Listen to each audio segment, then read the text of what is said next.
2017 వేతన సవరణ బకాయిలు పూర్తిగా చెల్లించాలంటూ ముఖ్యంగా ప్రభుత్వ ఉద్యోగ సంఘాలు ఏవైతే ఉన్నాయో ప్రభుత్వాన్ని అయితే కోరుతూ ఉన్నాయన్నమాట. వేతన సవరణ బకాయిలైతే పూర్తిగా చెల్లించమని.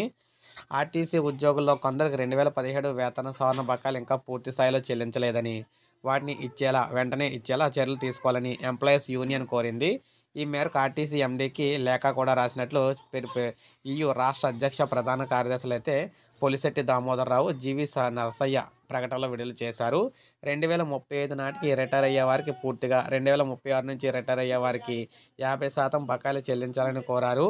మిగిలిన 50% బకాయిలు తక్కువ మొత్తమే ఉన్నందున వాటిని ఒకేసారి చెల్లించాలని కోరినట్లయితే వెల్లడించారు.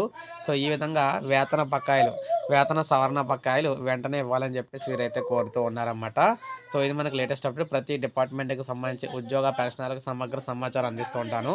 ఒక లైక్ చేయండి, సబ్స్క్రైబ్ చేసుకోండి. మన ఛానల్ సబ్స్క్రైబ్ చేసుకొని ఫాలో అవుతానండి. ఇలాగ లేటెస్ట్ అప్డేట్స్ అన్నీ వస్తూ ఉంటాయి.